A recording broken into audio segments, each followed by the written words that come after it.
Alors, on va attaquer une nouvelle étude, ou peut-être série d'études, j'en sais rien, on verra bien, on va se laisser conduire. Donc, c'est sur les ministères et le service dans l'Église. Et pour entamer notre méditation, on va lire dans l'épître de Paul aux Éphésiens, au chapitre 4, Éphésiens 4, et on va lire à partir du verset 11. Même avant, plutôt. Non, on va lire tout le chapitre 4. Ou du moins du premier verset jusqu'au verset 16. Voilà. Les 16 premiers versets du chapitre 4 de l'Épître aux Éphésiens. Je vous exhorte donc, moi, le prisonnier dans le Seigneur, à marcher d'une manière digne de la vocation qui vous a été adressée. En toute humilité et douceur, avec patience, supportez-vous les uns les autres avec amour, en vous efforçant de conserver l'unité de l'esprit par le lien de la paix. Il y a un seul corps et un seul esprit, comme aussi vous avez été appelés à une seule espérance, celle de votre vocation. Il y a un seul Seigneur, une seule foi, un seul baptême, un seul Dieu et Père de tous, qui est au-dessus de tous, parmi tous et en tous. Mais à chacun de nous, la grâce a été donnée selon la mesure du don de Christ. C'est pourquoi il est dit, il est monté dans les hauteurs et il a emmené des captifs, il en a fait des dons aux hommes.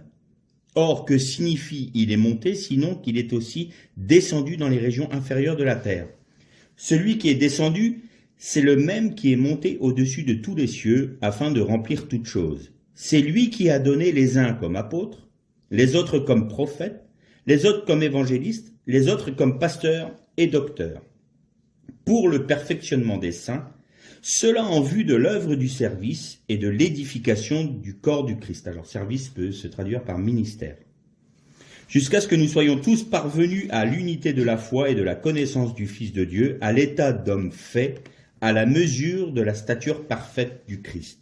Ainsi, nous ne serons plus des enfants flottants et entraînés à tout vent de doctrine, joués par les hommes avec leurs fourberies et leurs manœuvres séductrices. Mais en disant la vérité avec amour, nous croîtrons à tous égards en celui qui est le chef, Christ. De lui, le corps tout entier, bien ordonné et cohérent, grâce à toutes les jointures qui le soutiennent fortement, tire son accroissement dans la mesure qui convient à chaque partie et s'édifie lui-même dans l'amour. On va faire une deuxième lecture au chapitre 2 de toujours Éphésiens, et on va lire les versets 19 à 22. Ainsi donc, vous n'êtes plus des étrangers ni des gens du passage, mais vous êtes concitoyens des saints, membres de la famille de Dieu. Vous avez été édifiés sur le fondement des apôtres et des prophètes, Jésus-Christ lui-même étant la pierre angulaire. En lui, tout l'édifice bien coordonné s'élève pour être un temple saint dans le Seigneur. En lui, vous aussi, vous êtes édifiés ensemble pour être une habitation de Dieu en esprit. Et on fera une troisième lecture dans la première épître aux Corinthiens, au chapitre 2, chapitre 12, et on va lire les versets 27 à 31. Vous êtes le corps de Christ, et vous êtes ses membres, chacun pour sa part, et Dieu a établi dans l'Église premièrement les apôtres, deuxièmement des prophètes, troisièmement des docteurs, ensuite il y a le don des miracles, puis le don de guérison, de secourir, de gouverner, de parler diverses sortes de langues. Tous sont-ils apôtres? Tous sont-ils prophètes? Tous sont-ils docteurs? Tous font-ils des miracles? Tous ont-ils des dons de guérison? Tous parlent-ils en langue? Tous interprètent-ils? Aspirez aux dons les meilleurs, et je vais encore vous en montrer une voie par excellence. Et là, il nous parle de l'amour. On arrêtera là pour l'instant nos lectures. Aujourd'hui, l'Église du Christ souffre d'une maladie, j'ai envie de dire, maladie spirituelle, j'entends. C'est que on a oublié ce qu'étaient les ministères, on a oublié ce qu'était le service dans l'Église, et on en a même oublié quel était le but ultime de l'Église. Aujourd'hui, dans le monde évangélique ou dans divers mouvements chrétiens, l'objectif c'est de convertir des gens au Christ ou au christianisme, ses fonctions. Maintenant, c'est un peu plus du christianisme qu'au Christ, mais enfin, c'est ramener du monde dans l'Église. Et on en oublie que le but ultime de l'Église, le ministère de l'Église, comme nous parle Éphésiens 4, c'est d'être édifié pour être à la stature du Christ, à l'état d'homme fait. Et donc, pour ce faire, Dieu a établi des serviteurs pour pouvoir faire en sorte que ce ministère de l'Église, qui est de devenir un temple vivant du Saint-Esprit, le corps du Christ dans sa parfaite stature, soit possible. Et on va constater deux sortes de ministères, deux sortes de services. Vous avez les ministères selon Éphésiens 4. Il est très intéressant de noter que Paul met la liste des ministères, des 5 ministères, dans un contexte très intéressant. Quel est ce contexte? Il rappelle que Jésus est mort, a donné sa vie sur la croix, et qu'il est descendu dans le séjour des morts pour arracher les captifs de la mort, c'est-à-dire nous qui sommes dans nos péchés. Nous sommes morts aux yeux de Dieu. Donc, il a arraché les captifs à cause du péché qui étaient emprisonnés dans la mort pour les faire venir avec lui dans les cieux. Donc, tous ceux qui acceptent le Christ comme le Messie, comme le Sauveur et comme leur Seigneur, sont arrachés du séjour des morts. Et donc, nous dit Paul, c'est pourquoi il est dit, il est monté dans les hauteurs, il a amené des captifs et il a fait des dons aux hommes. Vous avez remarqué? Il a fait des dons aux hommes.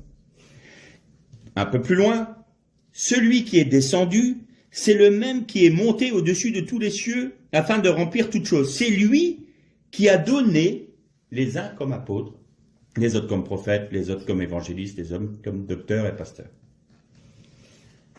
Et vous notez que là, ces 5 ministères-là sont des dons que Christ offre à l'Église universelle, à son Église, pas à ses églises, à son Église, pour l'édification et pour le ministère de cette Église, donc le ministère de l'Église universelle.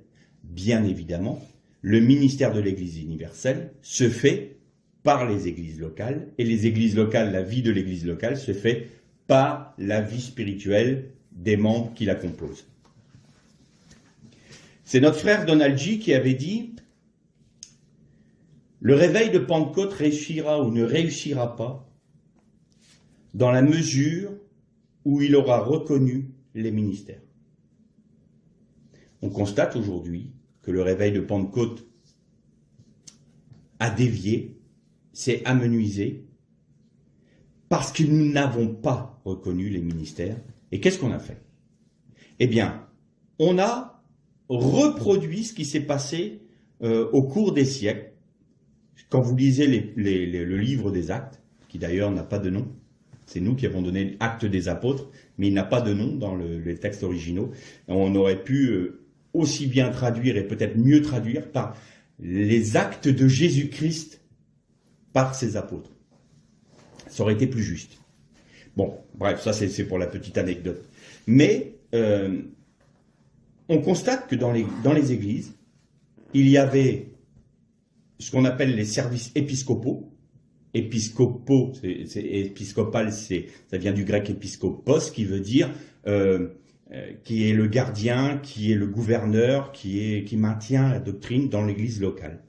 Et vous aviez des prophètes, des apôtres, des docteurs, des évangélistes qui allaient de lieu en lieu pour édifier l'ensemble des églises qui se fondaient à l'époque. Et tout ça, ça s'est perdu. Pourquoi?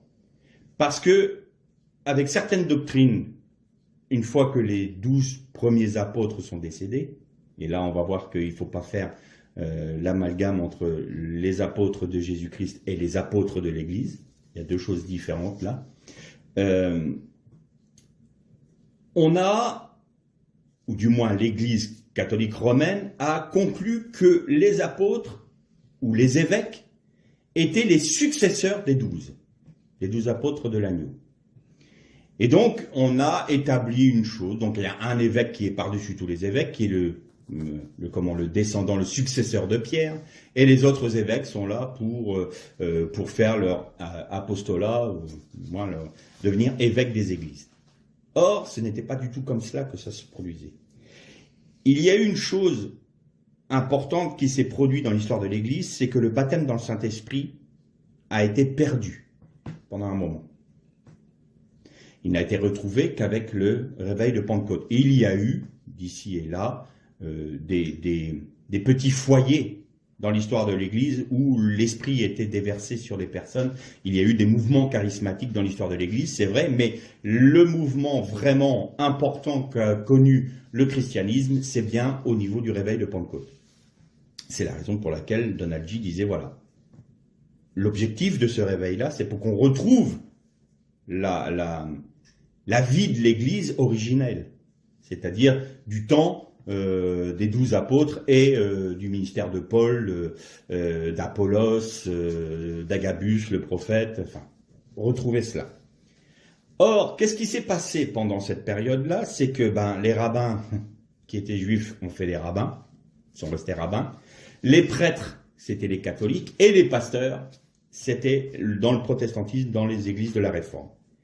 Et on a un peu mis ces ministères-là, prêtres et pasteurs, on va parler pour nous, pour le judaïsme c'est un peu différent, on a mis un peu un fourre-tout.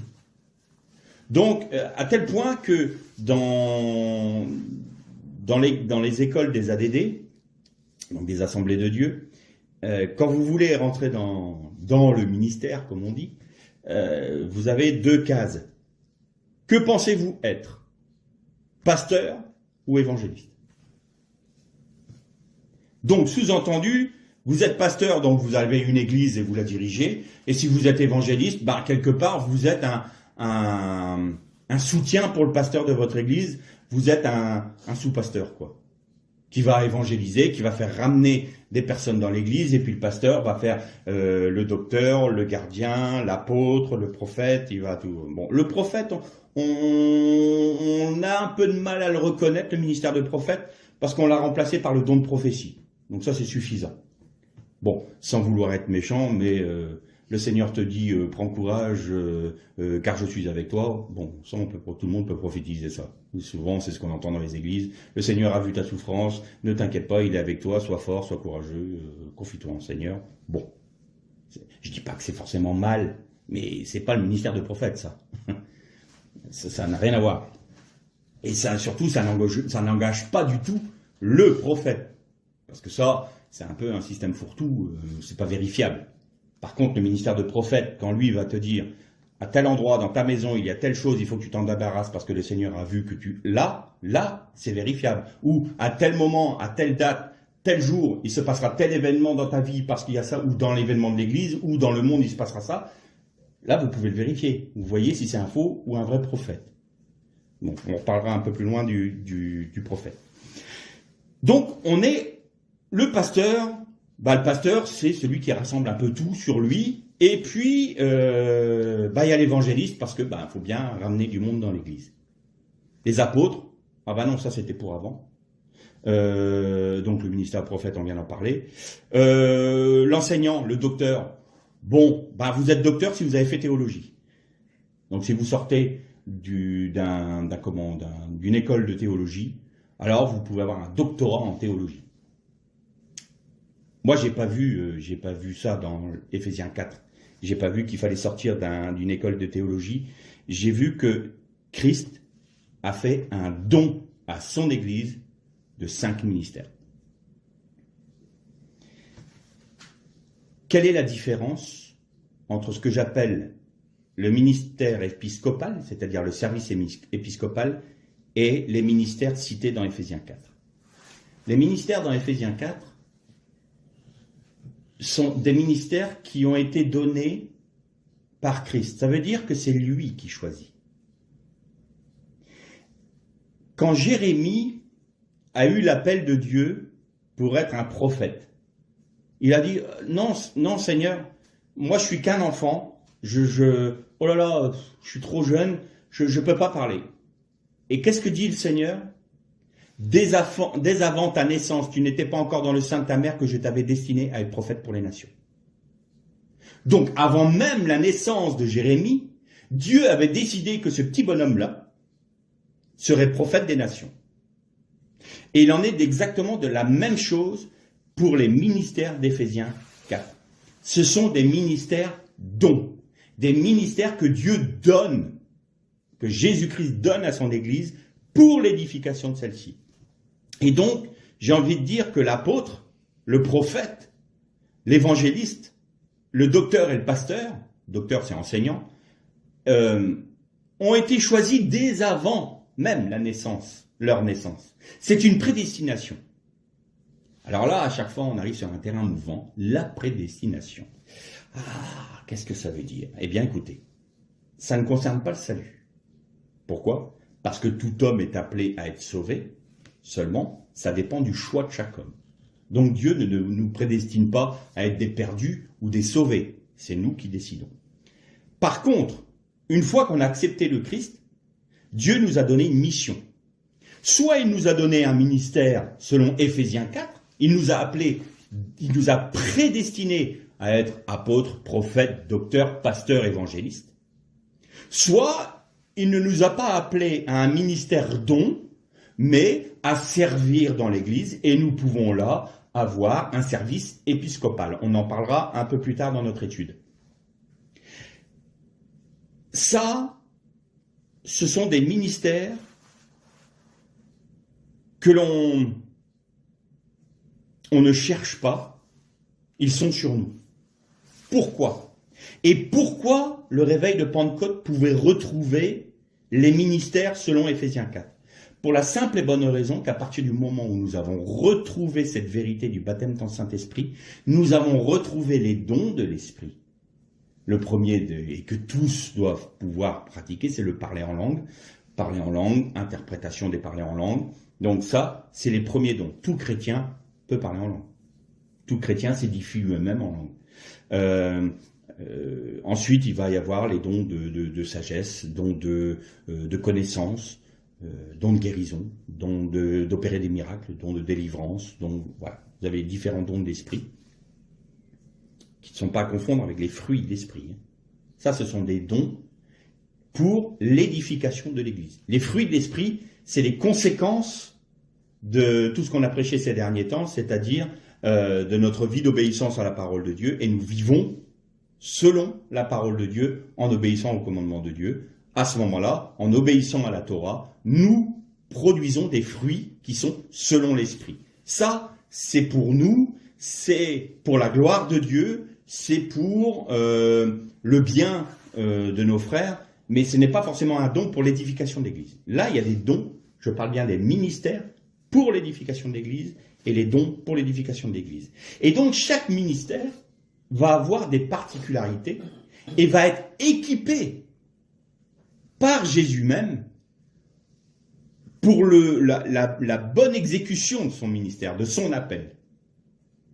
Maintenant, vous pouvez très bien être converti, avoir accepté le Christ dans votre vie, avoir accepté d'en faire de votre sauveur et votre Seigneur, et vous pouvez très bien refuser le ministère. Auquel cas, il ne se fera pas. Vous pouvez très bien avoir un appel, être convaincu que c'est cet appel-là qui est sur votre vie, et vous pouvez même reconnaître, et même certains de votre entourage vont reconnaître que vous êtes équipé par le Seigneur pour exécuter ce ministère-là, et l'assemblée ou les assemblées dans lesquelles vous êtes ne vous laisseront pas la place pour manifester votre ministère, et vous laisseront de côté en ne voulant pas le reconnaître. C'est arrivé, moi j'ai un exemple concret dans une église que j'ai fréquentée pendant X années, où les ministères étaient totalement étouffés. Personne ne pouvait sortir, pas la tête qui devait dépasser. C'était le pasteur qui décidait si toi tu pouvais prêcher, si toi tu pouvais faire. Et puis en règle générale, il n'y avait que des diacres parce que c'était tout le monde avait le droit de faire les espaces verts, avait le droit de construire les bâtiments, mais personne ne pouvait prêcher. Pourquoi? Parce qu'il a étouffé. C'était lui qui voulait prendre le contrôle. Bon, ça porte le nom d'église, j'en suis pas si convaincu que ça. Bref, c'est une œuvre qui est pour moi humaine. Donc, vous pouvez être étouffé par cela, auquel cas, vous vous mettez entre les mains du Seigneur, en disant, Seigneur, je suis disponible, fais ce que tu as à faire. Et là, le Seigneur ouvrira les portes et fermera d'autres pour pouvoir faire le ministère auquel il vous appelle. Donc, ces 5 ministères-là sont des dons. Mais ce sont des dons qui ne sont pas donnés à l'Église locale. Ils sont donnés à l'Église universelle. Comment est-ce que ces ministères-là travaillent? Quand vous lisez le livre des Actes, vous voyez que les apôtres travaillaient ensemble, avec des prophètes, avec des pasteurs. Il y avait des évangélistes qui, eux, étaient un peu plus des électrons libres, j'ai envie de dire. Et puis, il y avait les docteurs. Souvent, le prophète avait un docteur, un prophète avec un apôtre, et puis un pasteur qui allait... Vous prenez Timothée et Tite, c'était des pasteurs. Et pourtant, ils allaient d'église en église. Les ministères dons sont par essence des ministères itinérants. Parce qu'ils sont appelés, non pas dans une église locale, mais dans l'église universelle. C'est un don qui a été donné à l'église universelle. Alors, on va détailler un peu les ministères ensuite, mais principalement, ces ministères-là ne vont pas empiéter les uns sur les autres. Il peut y avoir des interpénétrations des ministères. Un pasteur peut très bien donner un enseignement, un docteur peut très bien apporter une parole de consolation, une parole d'exhortation. Un apôtre, en règle générale, un apôtre, il peut avoir plusieurs cordes à son arc, j'ai envie de dire. Il peut être dans l'évangélisation, il peut être dans le pastorat, il peut être dans l'enseignement, mais il va avoir une spécificité, c'est-à-dire qu'il va poser les fondements de l'Église, il va structurer l'Église locale, et ensuite il va laisser cette Église-là aux mains de ceux qu'il a reconnus et établis comme anciens et diacres de l'Église, et on en reparlera un peu plus tard. L'enseignant, lui, va aller d'église en église pour apporter les enseignements de la Torah. Le pasteur, alors le pasteur, il est charnière entre les ministères dons, c'est-à-dire les ministères itinérants, et le service épiscopal. Donc, on peut trouver les deux, soit itinérants, soit il va être le ministère de pasteur, mais en étant sédentaire dans une église locale. Ça peut se trouver. Vous prenez il était apôtre et pasteur, Jacques, le frère de Jésus, il était l'évêque de l'église de Jérusalem. On ne voit pas Jacques aller d'église en église. Par contre, c'est Jacques qui tranchait les affaires de l'église de Jérusalem.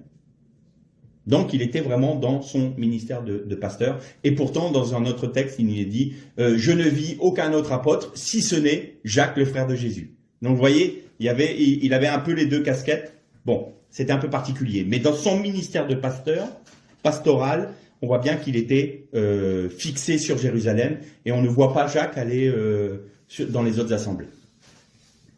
Alors que d'autres ministères venant de Jérusalem allaient dans d'autres assemblées. Je pense notamment au prophète Agabus, qui était à l'église de Jérusalem et qui allait apporter une parole de la part de Dieu dans l'église d'Antioche, dans l'église de je ne sais plus laquelle c'était, où il avait dit qu'il y aurait une grande famine et qu'elle allait arriver sous Claude. Voilà, donc Agabus était un prophète qui était basé, parce que chaque ministère a une base quand même. Paul, c'était Antioche. Les 12, c'était Jérusalem. Bon, chaque ministère a une base, une église de base, mais il est appelé à pouvoir aller un peu partout. Donc ces ministères-là sont itinérants. Le ministère de pasteur peut être les deux. Donc c'est vraiment des ministères qui vont être là pour établir, pour édifier l'Église dans, j'ai envie de dire, dans la juridiction qui les intéresse. Qu'est-ce que j'entends par là? Il y a plusieurs apôtres. Vous avez Barnabas, Paul, par exemple. Là, il peut y avoir aujourd'hui différents apôtres qui vont fonder des nouvelles églises, structurer de nouvelles églises, et qui, de par ce fait-là, un apôtre qui structure une église est responsable de cette église-là en permanence. C'est de sa responsabilité apostolique. Et en règle générale, il est en équipe avec prophètes, enseignants, pasteurs, et cette équipe-là l'équipe de cet apôtre-là, enfin, cette équipe apostolique-là, va travailler dans les églises qui ont été fondées par cet apôtre-là. Donc ça va se structurer comme ça. Par exemple, ici, en Bretagne, nous pouvons avoir plusieurs églises qui s'ouvrent. Il y a un apôtre qui a établi les églises, qui les a structurées. Donc il y a un pasteur qui est avec lui, un enseignant, et hop, ils vont aller dans les églises qui ont été fondées, qui ont été structurées par cet apôtre-là. Et par exemple, sur les côtes, il y a un autre apôtre qui ouvre d'autres églises aussi. Eh bien, la logique, les deux apôtres-là connaissent les limites de leur apostolat. Ils vont pas aller empiéter dans les églises d'un autre apôtre. Vous voyez ce que je veux dire? L'autorité apostolique n'est valable que dans des églises qui ont été fondées et structurées par l'apôtre.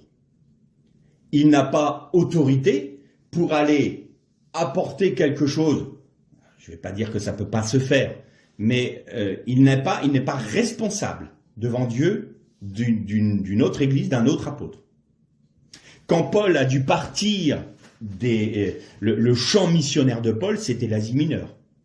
Il a fondé Éphèse, il a fondé Corinthe, il a fondé Milet, il a fondé Sardes, Smyrne, Pergame, Laodicée. Il a fondé toutes ces églises-là. Il avait autorité apostolique sur ces églises-là. Et puis, à un moment, Paul a su qu'il allait partir pour Rome.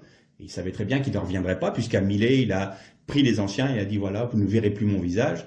Et qu'est-ce qui s'est passé? Alors, Jean est revenu de Patmos et a pris l'autorité apostolique sur les 7 églises d'Asie. C'est la raison pour laquelle il a écrit aux 7 églises d'Asie. Parce qu'il a repris l'autorité apostolique qui était laissée vacante par l'apôtre Paul. Mais vous voyez que même Jean, étant un apôtre de l'agneau, ne venait pas empiéter sur le champ apostolique de Paul tant que Paul était en service. Donc vous voyez ce respect-là.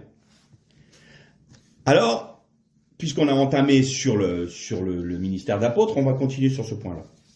Il faut faire une différence majeure entre, je dis bien, les apôtres de l'agneau et les apôtres de l'Église. Les apôtres de l'agneau, c'est les 12. Qu'ont-ils de particulier? Les 12 sont les fondements apostoliques. Quand il est dit, vous avez été édifiés sur le fondement des apôtres, c'est sur le fondement des 12 apôtres.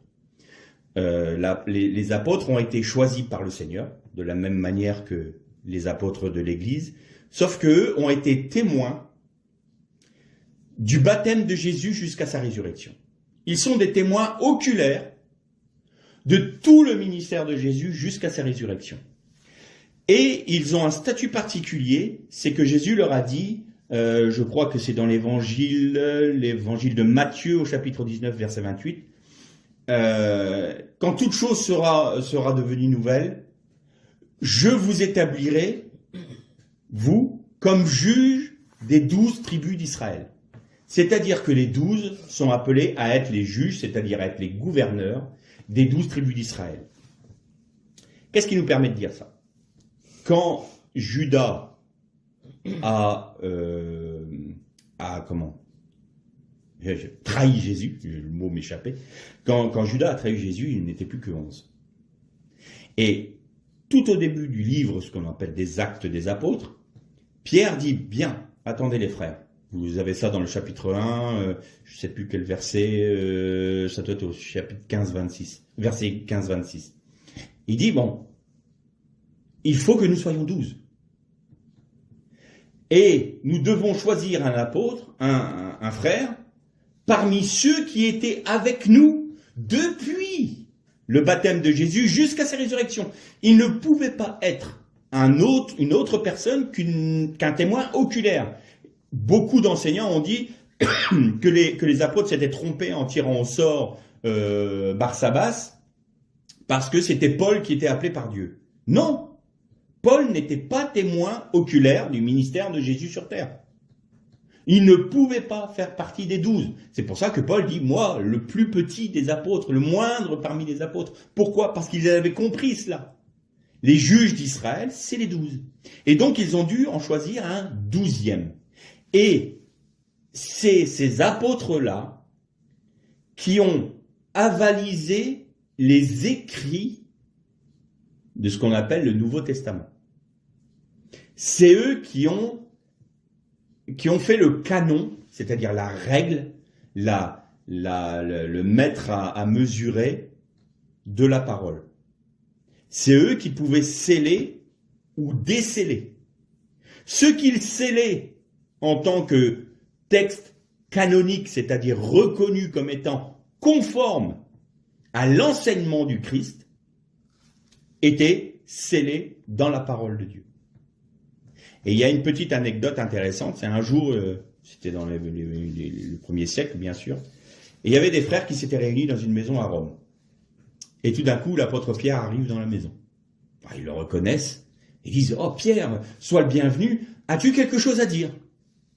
Et Pierre, il dit « Je ne sais pas, de quoi parliez-vous » Eh bien, nous étions justement en train de lire l'évangile de Marc, et on était en train de lire le passage de la multiplication des pains.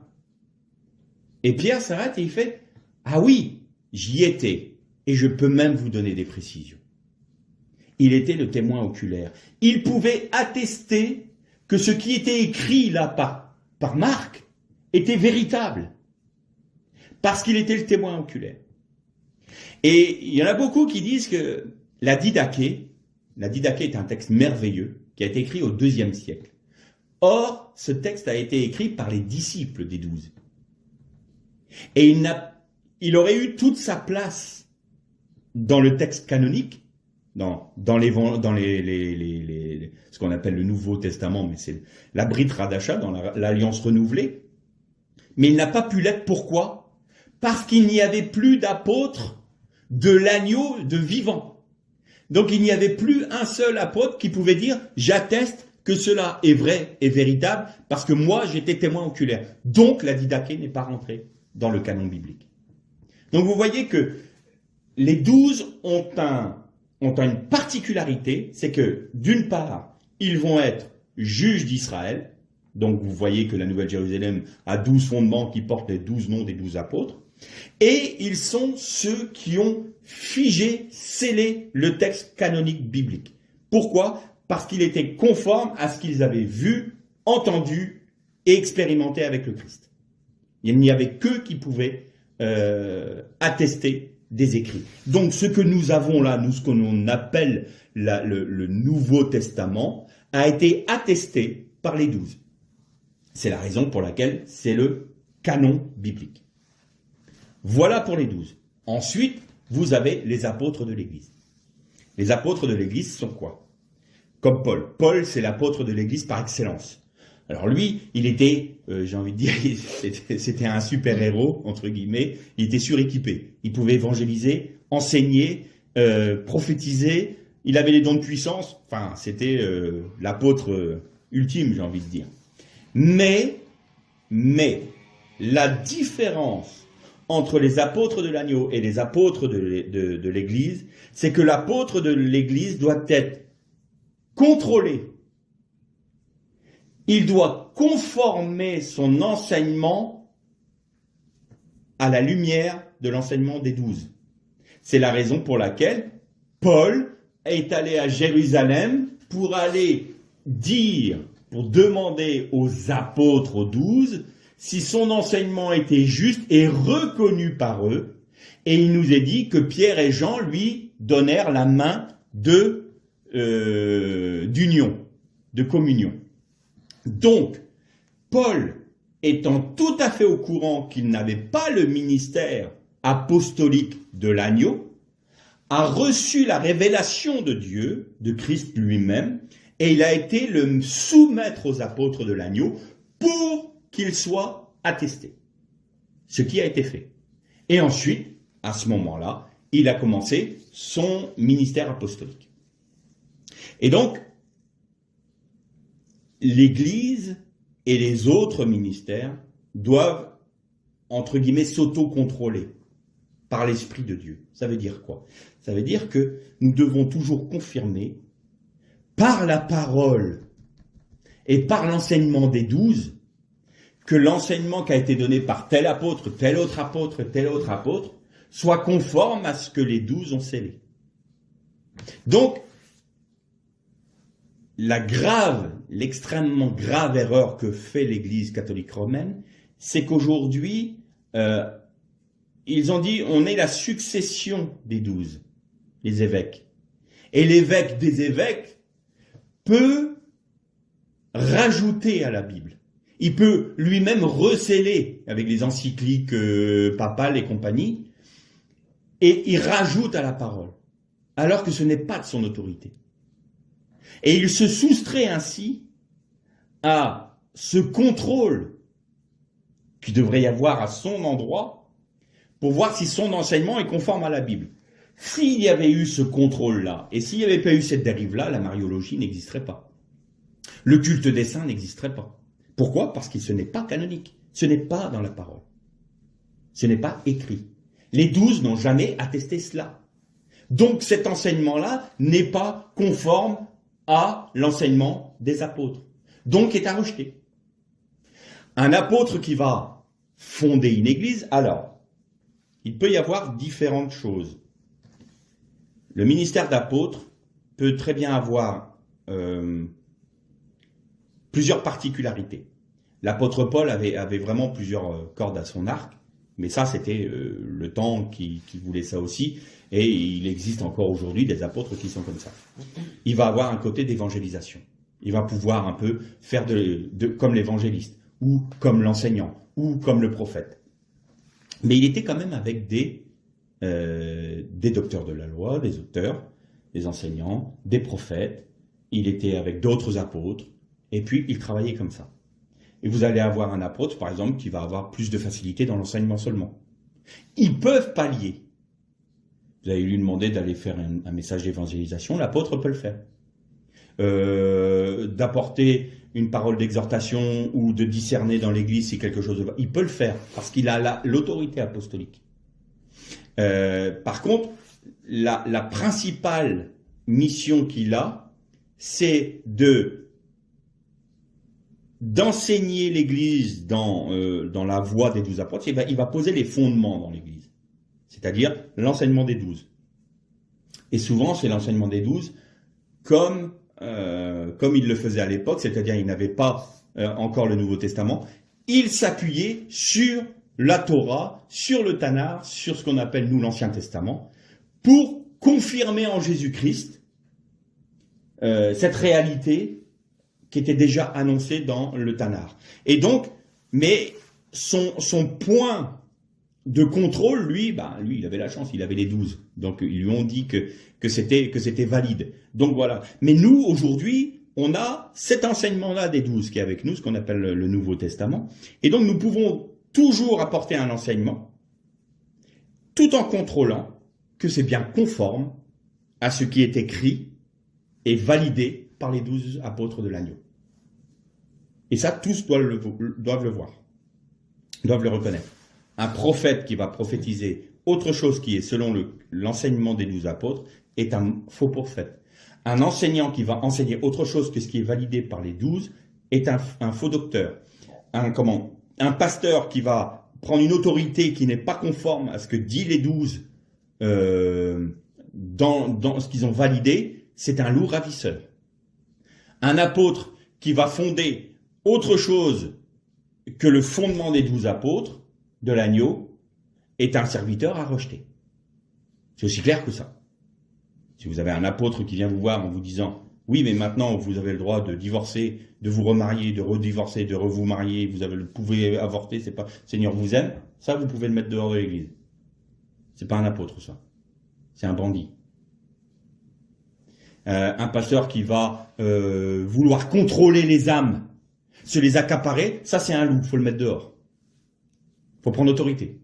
Dire non, toi, je ne te reconnais pas comme pasteur. Ça. Ou alors tu te repens. Ça, c'est l'autorité des ministères, mais aussi, vous allez voir, du service épiscopal. On en parlera un peu plus tard. Donc l'apôtre, lui, va poser les fondements. Paul disait, j'ai semé, Apollos a arrosé. C'est-à-dire que Apollos, qui était un docteur de la loi, lui, il est venu après Paul pour poursuivre l'enseignement de manière à les édifier. Et Paul dit, et c'est Dieu qui fait croître. Voilà. Il y a une union entre l'apostolat, l'enseignement, il y a les prophètes qui venaient pour apporter des messages et pour apporter des paroles de révélation. Et il y avait les pasteurs qui venaient pour garder le troupeau, j'ai envie de dire, pour encourager, pour relever, pour exhorter, pour reprendre aussi. Ça fait partie du ministère du pasteur. Et vous avez l'évangéliste comme Philippe qui allait de lieu en lieu. Et lui, alors, c'est un évangéliste, j'ai oublié le nom, il disait comme ça, moi vous me mettez 6 mois dans une ville, il y a une église. Vous me laissez 6 mois de plus, il n'y en a plus. Pourquoi? Parce qu'il sait très bien qu'il n'est pas appelé à édifier une église. Il faut un apôtre derrière. Alors il dit, si vous me mettez, alors là moi je vous fais une église en 6 mois, boum, il y a une église dans la ville. Mais si vous me mettez à l'enseignement, tout le monde fuit.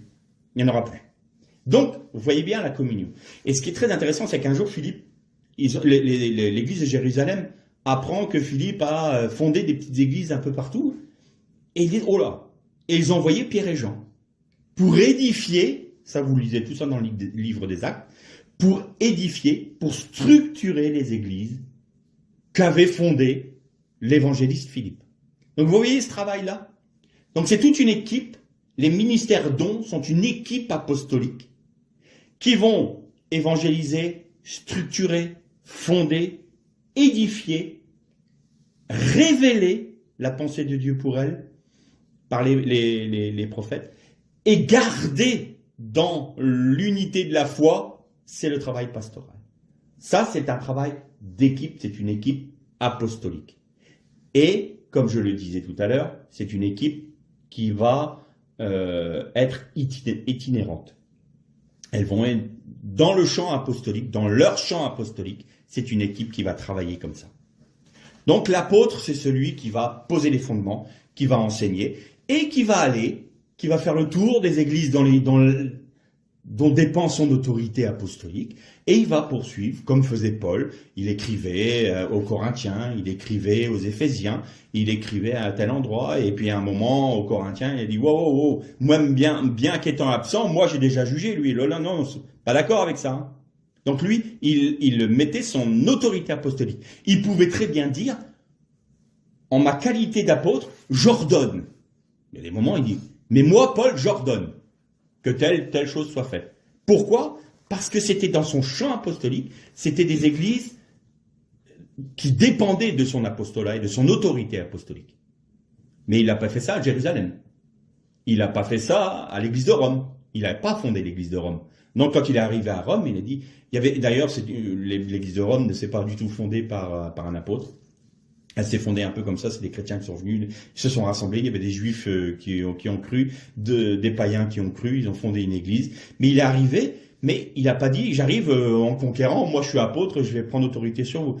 Il leur a fait une lettre, voilà, je me propose de venir, et puis il explique un peu sa démarche et tout ça. Il n'a pas pris autorité sur Rome, parce qu'il n'avait pas, ce n'était pas lui qui avait posé les fondements de cette église. Donc même s'il n'y avait pas d'apôtre, il ne se mettait pas apôtre. Voilà, les ministères dons sont tout à fait au fait sur les limites de leur ministère. Ils ne vont pas aller empiéter pour se faire valoir, pour essayer de tirer profit, ou voilà, non, certainement pas. D'ailleurs, je donne une précision. Si chaque chrétien doit vivre la croix, si chaque chrétien doit être soumis au Seigneur, si on reprend une de nos dernières méditations, doit avoir reçu les 2 haies du tétragramme, c'est-à-dire la rigueur et la compassion, et se laisser travailler par Dieu, laisser la croix œuvrer en eux pour qu'ils soient dépouillés d'eux-mêmes et que ce soit Christ qui vive, à combien plus forte raison des apôtres, les ministères d'Éphésiens 4, les ministères dons, et ceux qui souhaiteraient faire un service apostolaire. Il y a épistolaire et apostolaire qui se sont mélangés, ça a fait un mot bizarre. Épiscopal. Et donc, ces ministères-là doivent avoir, ces hommes-là doivent être dans l'humilité. Ils doivent accepter la répréhension. Pierre a accepté d'être repris par Paul. Quand il n'a pas agi d'une manière juste, Paul lui a dit non, tu agis d'une manière hypocrite. Je ne suis pas d'accord.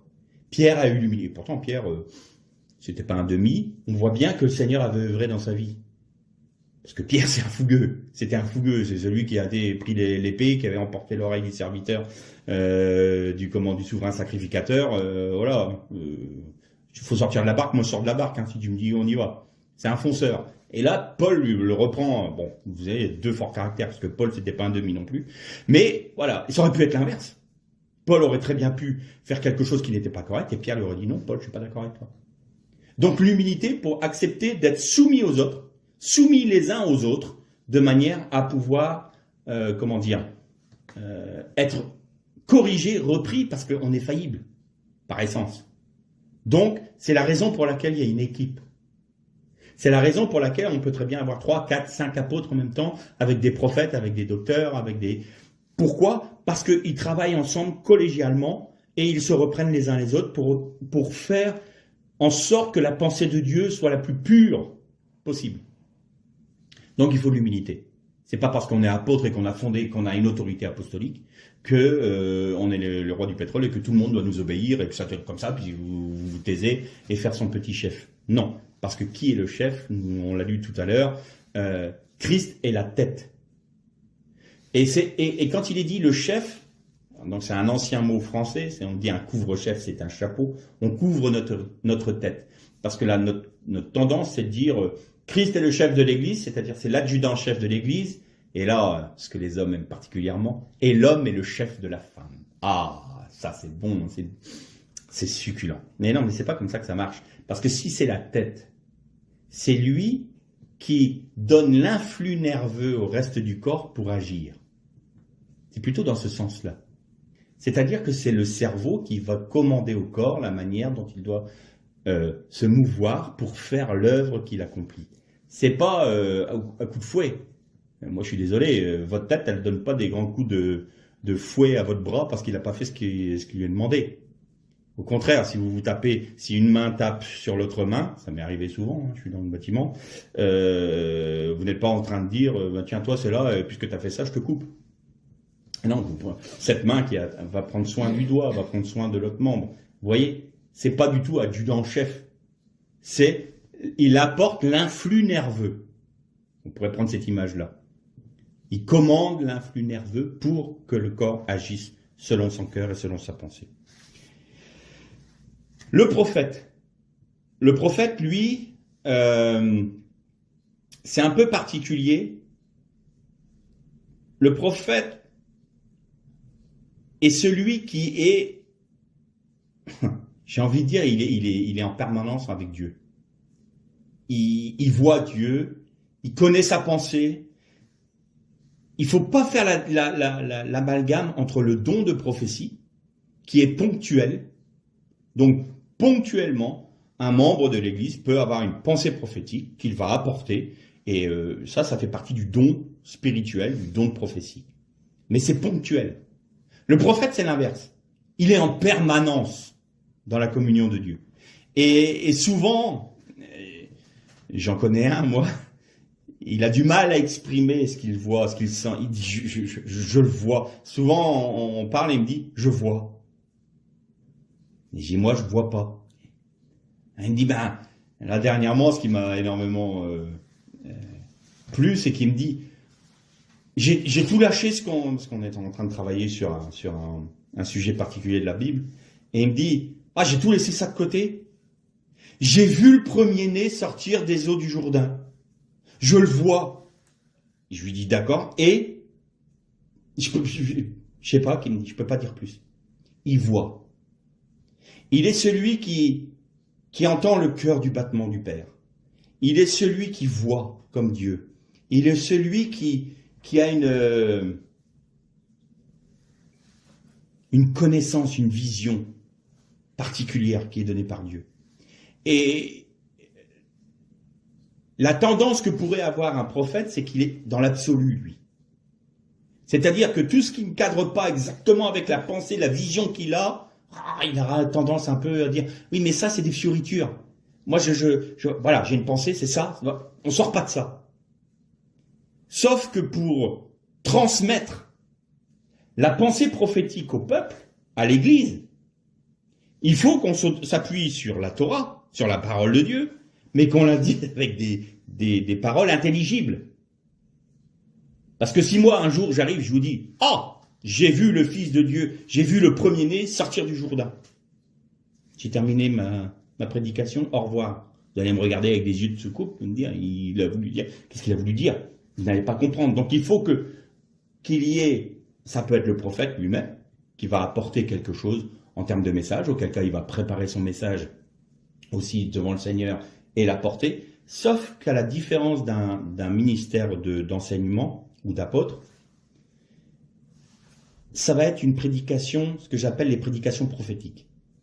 C'est-à-dire qu'il va avoir la vision, il va transmettre cette vision, et c'est pas rare, et c'est même pratiquement tout le temps, pendant qu'il prêche, tout d'un coup, il y a une pensée et il la transmet sur l'instant même. Et c'est ce dont a besoin l'Église. C'est ce dont a besoin telle personne. Il va suivre l'esprit. Ça, c'est typiquement prophétique. L'apôtre peut avoir cette partie-là. C'est-à-dire qu'il va apporter un enseignement, et tout d'un coup, dans son enseignement, il va y avoir une parole prophétique qui va sortir. Ça aussi, ça peut arriver. C'est là l'interpénétration des ministères. Autant un prophète peut apporter une forme d'enseignement aussi. Vous voyez ce que je veux dire?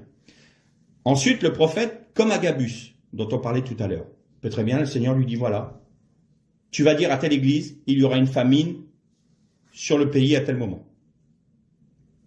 Agabus s'en va, il arrive à Antioche, il y aura une famine. Ah bon, qu'est-ce qu'on doit faire? Ah, moi, ça, c'est pas mes oignons. Je sais pas du tout ce que je rentre pas là-dedans. Le Seigneur m'a dit, il y aura une famine. Va leur dire. Moi, je vous ai dit ce que le Seigneur m'a dit de vous dire. Point. Je vais pas au-delà. Et je remarque que notre frère, Frédéric, qui a ce ministère-là, quand je lui dis, mais tu peux aller... Non, non, je peux pas aller plus loin. Je vois bien que là, c'est pas la peine. Je dis, ah, ok, d'accord. Après, je peux m'en saisir, moi, je dis, Seigneur, qu'est-ce que tu veux dire par là? Qu'est-ce que tu as voulu dire par là? Et c'est pas rare que le Seigneur m'apporte des compléments, et on échange, et il me dit, ah oui, tu mets les mots sur ce que je vois, ce que je pense, voilà. C'est des choses comme ça qui se passent. Et donc, Agabus arrive, il dit, voilà, moi, j'ai pas autorité sur votre assemblée, ce n'est pas moi qui suis évêque, je suis un prophète, je vous apporte la parole de Dieu. Maintenant, vous tenez compte ou non de la parole que je vous ai donnée de la part de Dieu, ce n'est plus de mon ressort. Moi, je repars à Jérusalem. Et il repart à Jérusalem. Et qu'est-ce qu'on fait les frères? Le prophète Agabus, qu'on a tous reconnu, bien sûr, les ministères doivent se reconnaître. C'est pas parce qu'on se bombarde d'apôtres ou pas bombarde prophète qu'on est forcément prophète. Il faut qu'on soit reconnu comme tel. Non, en règle générale, on le voit. Parce que c'est tellement miraculeux. Des personnes comme Pierre et Jean, qui étaient des pêcheurs du lac, qui arrivent devant le Sanhédrin et qui sont capables d'apporter des enseignements rabbiniques et toraniques aux souverains sacrificateurs et aux docteurs de la loi, ils sont même tous en train de se regarder, mais c'est pas des hommes simples du peuple, comment ils connaissent tout ça? Bah oui, ils l'ont pas... Si, c'est tombé du ciel, ça c'est le cas de le dire, mais ils n'ont pas étudié. Donc, quelqu'un qui est capable tout d'un coup, du jour au lendemain, d'apporter des enseignements, quelqu'un qui est capable d'évangéliser et qui ramène des hommes sous le joug du Seigneur, alors qu'avant, ça les intéressait pas, il y a quelque chose qui s'est passé, quoi. Donc ça se reconnaît, ça se voit. Un prophète qui va dire à tel moment, tel événement va se passer, et puis que ça se produit, c'est pas Madame Irma. Hein. Ça, c'est un autre défaut que l'on a, c'est qu'on pense que le prophète, c'est un Madame Irma. C'est d'ailleurs celui qui va prévenir l'avenir. Ça peut arriver, mais ça, c'est réduire le ministère de prophète. Combien de fois on a dit à des prophètes, tiens, on a ça en projet, qu'est-ce qu'il dit le Seigneur? C'est un peu, je vais voir la voyante, quoi. Hein, et je mets un sou dans la machine, et puis schling schling, ah, le Seigneur a dit. Pas comme ça que ça fonctionne. Quand le Seigneur a quelque chose à nous dire, il vient nous le dire. Ne vous inquiétez pas. Et donc, le prophète a ces deux aspects-là. Il peut apporter un message, mais souvent c'est un message qui est dans l'esprit. C'est-à-dire qu'un enseignant va toucher l'intellect, et de l'intellect, le Seigneur peut faire descendre cette parole dans l'esprit pour que ça devienne une réalité spirituelle pour la personne qui va comprendre la raison pour laquelle ces choses sont écrites dans la Torah. Le prophète, quand il va parler, il parle directement à l'esprit. Bam, ça touche tout de suite, ça percute tout de suite. Un prophète, sa parole en général, elle va au fond tout de suite du cœur. Et ça produit tout de suite quelque chose. Ou rien, si on est fermé. Mais ça, c'est typiquement du prophète. Donc, il peut y avoir cet aspect-là. Le prophète peut très bien amener un message prophétique qui va parler à l'esprit. Et il peut très bien annoncer les paroles du Seigneur, comme Agabus, ou comme Agabus, encore une fois, qui est venu voir Paul. Il a pris sa ceinture, la ceinture de Paul, il a lié ses mains avec, il a dit « L'homme à qui appartient cette ceinture sera amené à Jérusalem de cette manière. » Il prophétisait à Paul qu'il allait être mis enchaîné. Après, il n'a pas été lui dire « Tu devrais ne pas aller à Jérusalem ou y aller. » Agabus est reparti. Jérusalem, basta. Moi, j'ai fait ce que j'avais à faire. Le Seigneur m'a demandé de le faire, je l'ai fait. Maintenant, je m'en vais. Vous voyez, il ne va pas essayer d'enseigner ou d'apporter de la doctrine. Un véritable prophète très puissant du siècle dernier, je ne le nommerai pas parce qu'il est parti un peu, il a dérayé un peu, il avait un ministère de prophète énorme, mais d'une puissance. Et on n'arrêtait pas de lui demander d'apporter de l'enseignement sur ce qu'il recevait. Et pour sa défense, on le tannait, quoi. On n'arrêtait pas, mais enseigne-nous, enseigne-nous. Et il est rentré dans l'enseignement. Il est sorti du cadre de son ministère et il a essayé de transmettre quelque chose qui était au-delà de son ministère. Et il est parti dans des dérives terribles concernant la Trinité et il a apporté cet enseignement-là qui a fait d'énormes dégâts. Pourquoi? Parce qu'il est rentré dans un champ d'un ministère qui n'était pas le sien. Et donc, ça a dénaturé son ministère parce qu'il y a eu le discrédit sur lui. Et en même temps, ça a apporté du trouble dans les assemblées à tel point que encore aujourd'hui, il y a des bagarres concernant ces points précis de doctrine. Donc, vous voyez le danger qu'il y a à sortir du champ du ministère dans lequel nous sommes appelés.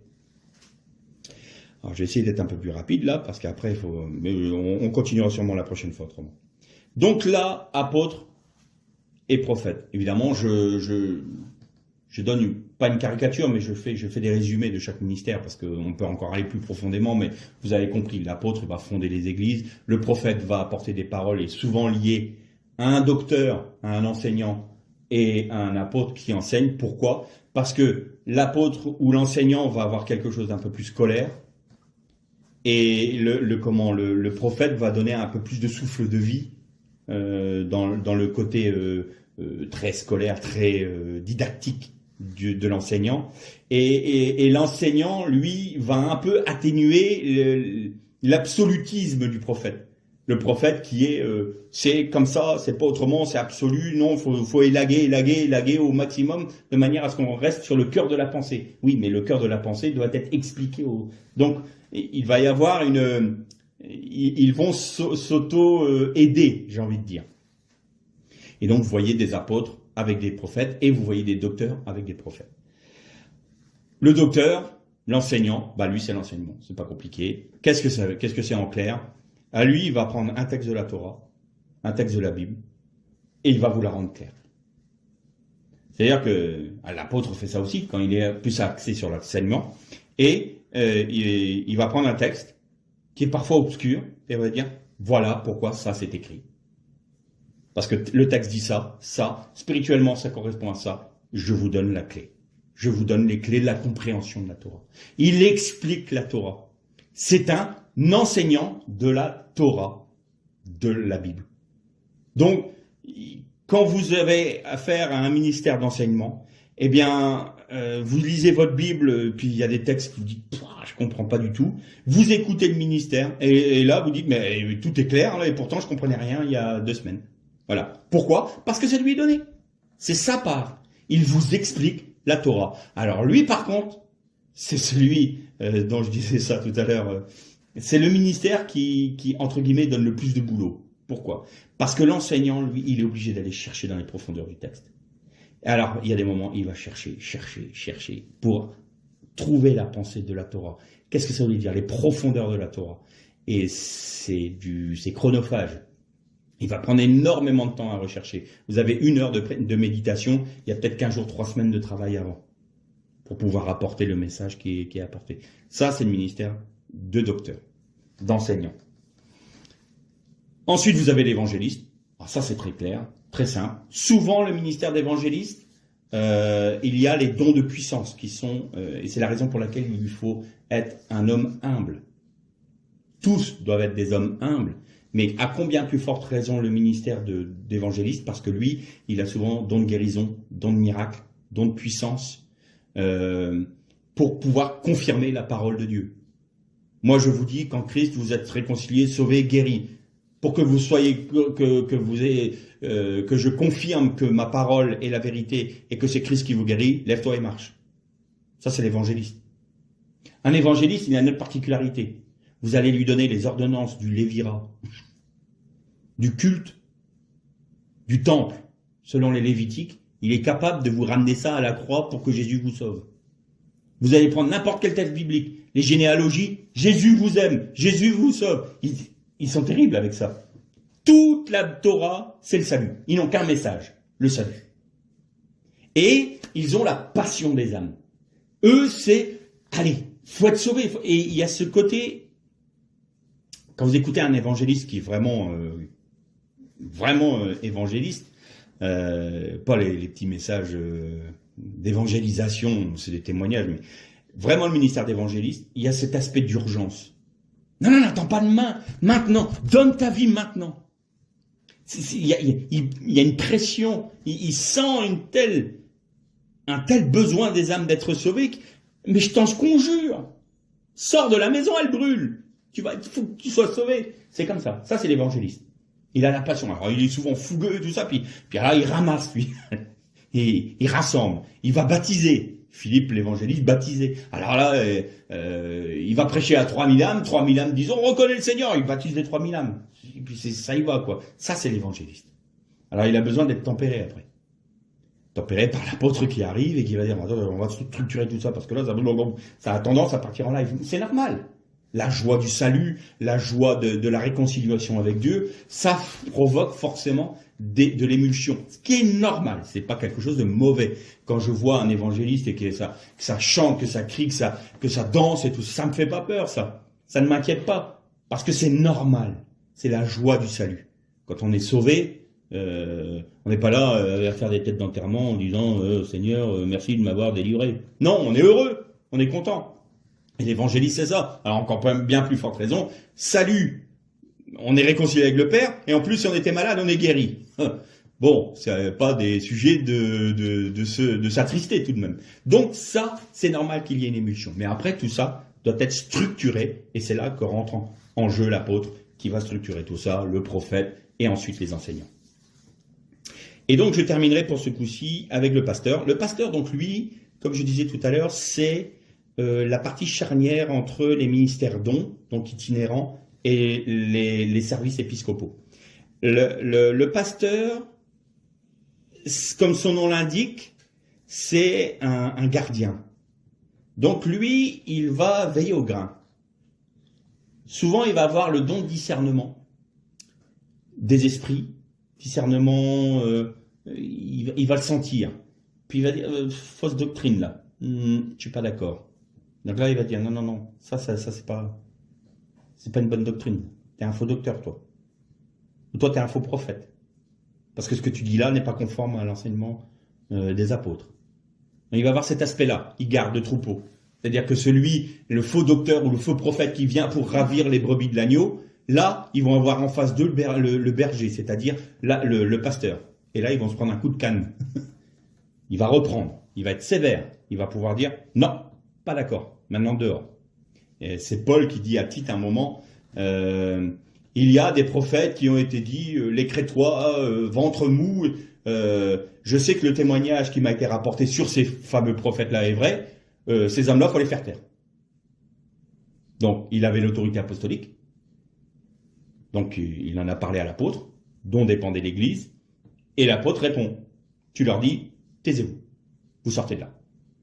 Et donc, Tite, qui était pasteur, a dit à ces hommes-là, non, on n'est pas d'accord, vous sortez de là. Mais il était sous l'autorité apostolique, tout de même. Chacun est sous l'autorité des uns des autres. Le pasteur est celui aussi qui va avoir des paroles d'exhortation, des paroles d'encouragement, des paroles de consolation. On vient de voir les paroles de répréhension. Il est aussi celui qui va avoir le don de gouverner. Alors lui, il est capable de vous structurer, de vous faire fonctionner une église. Ça va être de l'huile. Il est capable d'unir les contraires. Il est capable. Il peut avoir l'aspect enseignant, évangéliste un peu.